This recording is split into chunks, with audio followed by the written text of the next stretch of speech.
क्या आपको भी लगता है कि आप भगवान की सेवा करते हैं, उनकी आराधना करते हैं, नित्य पूजा पाठ करते हैं, उनको भोग लगाते हैं, उसके बाद भी भगवान ने कभी आपको दर्शन नहीं दिया?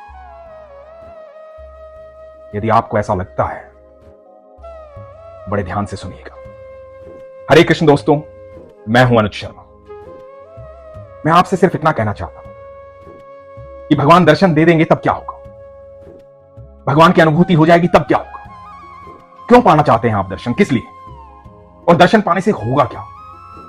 आजकल लोग ईश्वर के बारे में भिन्न भिन्न प्रकार की बातें करते हैं। कोई कहता है कि वो है, कोई कहता है कि वो नहीं, कोई कहता है कि वो सुनता है, कोई कहता है कि वो नहीं सुनता है, कोई कहता है कि मैंने तो ईश्वर से ही मांगा था, मेरा तो पूरा हो गया, और कोई कहता है कि मैं तो इतने साल से पूजा कर रहा हूं लेकिन मेरा तो नहीं हुआ। तो मैं ये कहता हूं, आपके भीतर विश्वास की कमी है, आपके भीतर शंका है, आपका समर्पण सच्चा नहीं। जब हम ये कहते हैं ना कि मैं इतने दिन से पूजा कर रहा हूं लेकिन कुछ हो नहीं रहा है, यही तो शंका है। मैं इतने दिन से नित्य भगवान से मांग रहा हूं लेकिन मुझे मिल नहीं रहा है, यही तो शंका है। जिस दिन शंका नहीं होगी ना, समर्पण हो जाएगा, उस दिन दुख भी आपके जीवन में आएगा तो आप कहेंगे कि मेरे ईश्वर ने भेजा है, मैं इसका भी स्वागत करूंगा।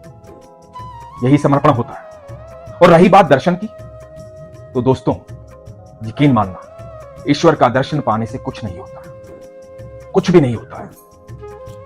दर्शन तो दुर्योधन रोज करता था, शकुनी रोज करते थे, पितामह भीष्म रोज करते थे, गुरु द्रोण रोज करते थे, 100 के 100 कौरव रोज करते थे। उस समय में बहुत सारे ऐसे लोग थे, बहुत सारे ऐसे राक्षस थे जिन्होंने साक्षात श्री कृष्ण को देखा है, साक्षात श्री कृष्ण से बातें की। बहुत सारे ऐसे लोग थे, लेकिन उनके जीवन में क्या हुआ ये सब आप जानते हैं। क्या हुआ दुर्योधन का, क्या हुआ शकुनी का, क्या हुआ बाकी कौरवों का, क्या हुआ भिन्न भिन्न प्रकार के राक्षसों का, आपको सब पता है। यदि दर्शन मात्र से जीवन बदलता तो उनका भी बदल जाता। दर्शन से जीवन नहीं बदलता। जीवन बदलने के लिए ईश्वर को समर्पण देना होता है, संपूर्ण समर्पण, बिना शंका के। आप भले ही कितना भी मंदिर में जाओ, कितनी भी पूजा पाठ करो, कितनी भी आराधना करो, लेकिन आपके मन में संभाव नहीं है, समर्पण नहीं है, स्वीकार्य भाव नहीं है, सहजता नहीं है, सरलता नहीं है, तो सब कुछ व्यर्थ है। आप कुछ देर के लिए ईश्वर से बातें करते हैं, पूजा पाठ करते हैं, स्वार्थवश उनके सामने बैठते हैं, अपनी इच्छाएं उनके सामने रखते हैं, और उस पूजा पाठ के बाद नित्य कर्म में आप किसी को दुत्कारते हैं, किसी के प्रति ईर्ष्या रखते हैं, किसी को दुख देते हैं, किसी की आत्मा को आहत करते हैं, तो यकीन मानना वो पूजा पाठ करने वाला समय, वो मंदिर जाने वाला समय व्यर्थ है। वैसे ही जैसे दुर्योधन था, वैसे ही जैसे सारे कौरव थे। धृतराष्ट्र अंधे नहीं थे, धृतराष्ट्र अंधे थे पुत्र मोह में। धृतराष्ट्र इसलिए अंधे थे कि साक्षात स्वयं श्री कृष्ण उनके सामने खड़े थे पर उनको दिखाई नहीं देते थे। दुर्योधन के सामने श्री कृष्ण खड़े होते थे पर उनको दिखाई नहीं देते थे। धृतराष्ट्र भी श्री कृष्ण से बात करते थे, दुर्योधन भी बात करते थे, रोज दर्शन करते थे, लेकिन उनको पता नहीं था कि ये भगवान श्री कृष्ण है। उनके जीवन में कोई असर नहीं था। असर कैसे होगा? जब आप श्रीमद् भगवद गीता पढ़ते हैं तो आपको पता लगता है कि भगवान ने हमें यहां क्यों भेजा है, किस लिए भेजा है, हमें क्या करना है यहां। इस खूबसूरत यात्रा में यदि हम आते हैं तो जब हम वहां से निकलते हैं ना, तो भगवान हमसे कह के भेजते हैं कि संपर्क में रहना, अपना ख्याल रखना, क्योंकि हम उनके बच्चे हैं। वो चाहते हैं कि हम संपर्क में रहें। हम क्या करते हैं? जब दुख आता है तो मंदिर पहुंच जाते हैं, कोई हमें बताता है कि इस तरह से पूजा कर लो, ये विधि विधान कर लो, मनोकामना पूर्ण हो जाएगी। हमें ईश्वर पर विश्वास नहीं है, उस विधि विधान पर विश्वास। हमें ठाकुर जी पर भरोसा नहीं है, अपनी उंगलियों में पहनी हुई अंगूठियों पर भरोसा है। हम ठाकुर जी पर विश्वास नहीं रखते, अपनी कुंडली पर विश्वास रखते हैं, विश्वास रखते हैं अपने ग्रहों पर, नक्षत्रों पर। ठाकुर जी पर विश्वास नहीं है। जब ठाकुर जी पर विश्वास हो जाएगा तो आपको एक बात समझ में आ जाएगी। वो बात यह है कि अनंत ब्रह्मांड के रचयिता हैं ठाकुर जी। सारे ग्रह, नक्षत्र, सब कुछ, सारे देवी देवता, सब कुछ, जो कुछ भी आप सोच सकते हो,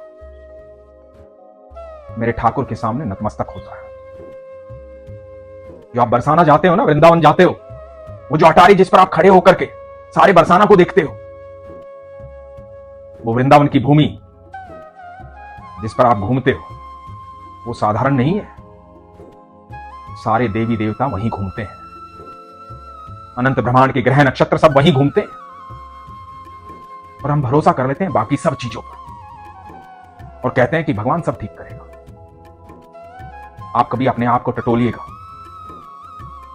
आप सच में ठाकुर जी के भक्त हैं तो आपको ठाकुर जी के दर्शन की इच्छा नहीं है, क्योंकि आप किस ठाकुर जी को देखना चाहते हैं, कैसे दर्शन करना चाहते हैं? ठाकुर जी को सच में देखना चाहते हैं तो भगवान श्री कृष्ण ने गीता में कहा है कि मैं सबके भीतर समाहित हूं, तो सबके भीतर मुझे देख। जिस दिन आपका नजरिया ऐसा हो जाएगा, सबके भीतर कृष्ण दिखने लग जाएंगे, सबके लिए संभाव हो जाएगा, सबके भीतर ठाकुर जी दिखने लग जाएंगे, तो यकीन मानना आपको किसी से ईर्ष्या नहीं होगी, क्योंकि सबके भीतर कृष्ण है। क्या आप कृष्ण से ईर्ष्या करना चाहेंगे? आप किसी को दुख नहीं देंगे, क्योंकि सबके भीतर कृष्ण है। क्या आप कृष्ण को दुख देना चाहेंगे? आप किसी से नफरत नहीं करेंगे, क्योंकि सबके भीतर कृष्ण है। क्या आप कृष्ण से नफरत करना चाहेंगे? जिस दिन आप सबके भीतर उनका दर्शन करेंगे तो सच मानना आपके जीवन में कभी दुख नहीं आएगा।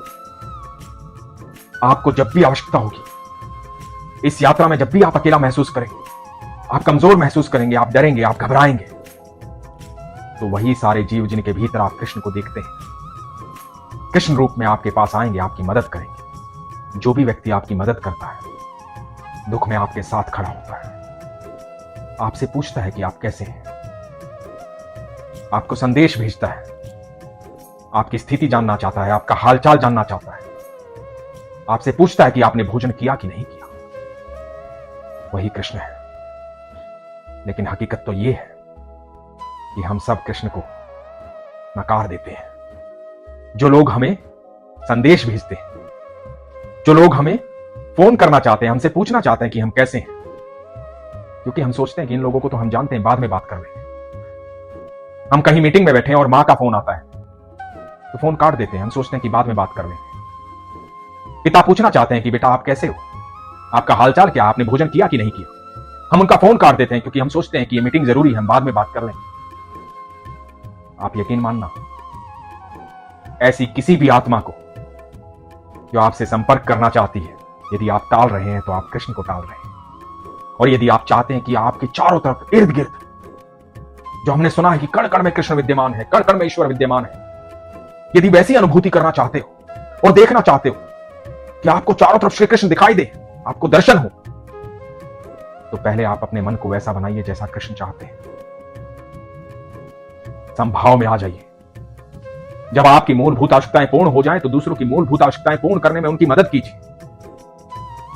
जब आप संपूर्ण जगत से प्रेम करने लगेंगे तो आपको श्री कृष्ण को कहीं नहीं देखना। आप जब अपने आप को आईने में देखेंगे तो आपको आप नहीं दिखाई देंगे, श्री कृष्ण दिखाई देंगे, क्योंकि श्री कृष्ण हम सबके भीतर है। श्री कृष्ण चाहते हैं कि हर जीव श्री कृष्ण हो। श्री कृष्ण चाहते हैं कि हर जीव, क्योंकि उनका अंश है, हर जीव के निर्माता वो हैं। तो श्री कृष्ण चाहते हैं जिस तरह से मैं सारी सृष्टि को, अनंत ब्रह्मांड को प्रेम करता हूं, उसी प्रकार हर जीव सारे ब्रह्मांड को प्रेम करे, अनंत ब्रह्मांड को प्रेम करे, हर जीव को प्रेम करे, हर जीव के बारे में सोचे, किसी को दुत्कारे ना, किसी से ईर्ष्या ना करे, किसी को दुख ना दे, किसी को परेशान ना करे, सबसे प्रेम करे, सबको सम्मान दे। यदि आप किसी को अपमानित कर रहे हैं तो यकीन मानना आप किसी और को अपमानित नहीं कर रहे हैं। अब आपको पता होगा कि आप किसको अपमानित कर रहे हैं, क्योंकि सबके भीतर जो सांसें चल रही हैं, जो भी सजीव है, जो भी निर्जीव है, जो कुछ भी आप देख पा रहे हैं, सोच पा रहे हैं, वही श्री कृष्ण है। तो कुछ भी गलत करने से पहले ये सोच लें कि आप कर किसके साथ रहे हैं। फिर कोई उम्मीद ना रखें कि आपके जीवन में सब कुछ सरल हो जाएगा, सहज हो जाएगा। सब कुछ सरल और सहज करना चाहते हैं तो पहले सरल और सहज हो जाइए। मैं सच कहता हूं, जिस दिन आप श्री कृष्ण के सामने अपना मस्तक झुकाते हैं तो इस मस्तक में चल रही हर पीड़ा, हर दुख, हर समस्या, हर मुसीबत, हर शंका, हर द्वेष सर झुकाते ही श्री कृष्ण के चरणों में आ जाएगा और श्री कृष्ण अपने चरणों से रोंद देंगे उस हर मुसीबत को, हर संकट को। क्या आप जानते हैं कि आप कितने शक्तिशाली पिता की संतान हैं? क्या आप जानते हैं कि आपको ये सारी सृष्टि वसीयत में मिली है? क्या आप जानते हैं कि आपके पिता ने आपके जन्म लेने से पहले आपकी मां के स्तनों में आपके दूध का इंतजाम कर दिया था? क्या आप जानते हैं कि आपके पूरे जीवन को उसने निर्धारित कर रखा है? यदि जीवन में कठिनाई आ रही है, परेशानी आ रही है, तो यकीन मानना आपका जीवन तो बड़ी सरलता से निर्धारित किया गया है। उस कठिनाई को जन्म देने वाले आप हैं। तो इसलिए सरल हो जाइए, सहज हो जाइए, समर्पण भाव में आ जाइए, अपने विश्वास को मजबूत रखिए, अपना ख्याल रखिए। हरे कृष्ण।